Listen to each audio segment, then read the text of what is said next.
প্রসূতি মৃত্যুর জেরে প্রশাসনিক কোপ, সিল করে দেওয়া হল কাটোয়ার বিতর্কিত নার্সিংহোম।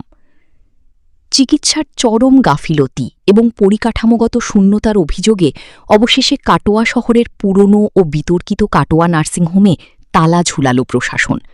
সম্প্রতি এই নার্সিংহোমে এক প্রসূতি মায়ের মৃত্যুর ঘটনাকে কেন্দ্র করে স্বাস্থ্য দপ্তর ও মহকুমা প্রশাসনের যৌথ তদন্তের পরই সোমবারই কড়া পদক্ষেপ নেওয়া হয়। সিএমওএইচ দপ্তরের নির্দেশে নার্সিংহোমটি অনির্দিষ্টকালের জন্য সম্পূর্ণ সিল করে দেওয়া হয়েছে। মূল ঘটনার সূত্রপাত: কিছুদিন আগেই এই নার্সিংহোমে ভর্তি হওয়া এক প্রসূতি মহিলার সিজারিয়ান অস্ত্রোপচারের পর আচমকাই শারীরিক অবস্থার চরম অবনতি ঘটে।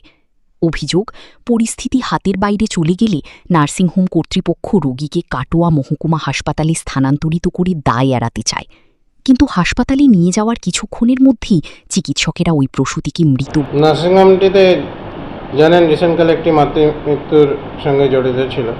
তাতে বিভিন্ন স্বাস্থ্য দপ্তর এবং জেনারেল অ্যাডমিনিস্ট্রেশন থেকে যৌথভাবে, তাছাড়া স্বাস্থ্য দপ্তরে আলাদাভাবে ইন্সপেকশন হয়েছে। তাতে যা রিপোর্ট এসছে যে পরিকাঠামোগত প্রচুর অভাব আছে।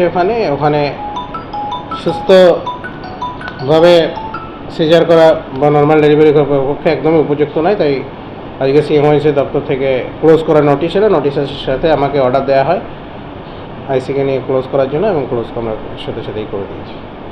বাকি যে পেশেন্ট ছিল তাদেরকে ওখান থেকে রিলিজ করা হয়। পুরো খালি অবস্থায় নার্সিংহোম ক্লোজ করা হয়েছে। সে রিনিউয়ালটা সেদিন অবধি রিনিউয়াল এসেছিল, কিন্তু রিনিউয়াল আসার পরে ওরা সে মেনটেনেন্স করতে পারেনি। যেভাবে রিনিউয়াল হয়ে যায়, যে অথরিটি দেখে গেছিলো, যেভাবে ওদেরকে প্রোটোকল মেনটেন করতে বলেছিল, ওরা সেই প্রোটোকল মেনটেন করেনি, যার জন্য এই গাফিলতি। সেই জন্যই এটাকে পুনরায় ক্লোজ করে দেওয়া হলো। অনির্দিষ্টকালের জন্য এটা ক্লোজ থাকবে। না, লাইসেন্স সাইন হয়ে ওদের কাছে যেদিন এই ঘটনা ঘটে সেদিন ওদের কাছে কিন্তু লাইসেন্স এসেছিল, সেটা ওদের কাছে ছিল না। পরে সিএমওএইচ দপ্তর থেকে লাইসেন্স এসেছিল।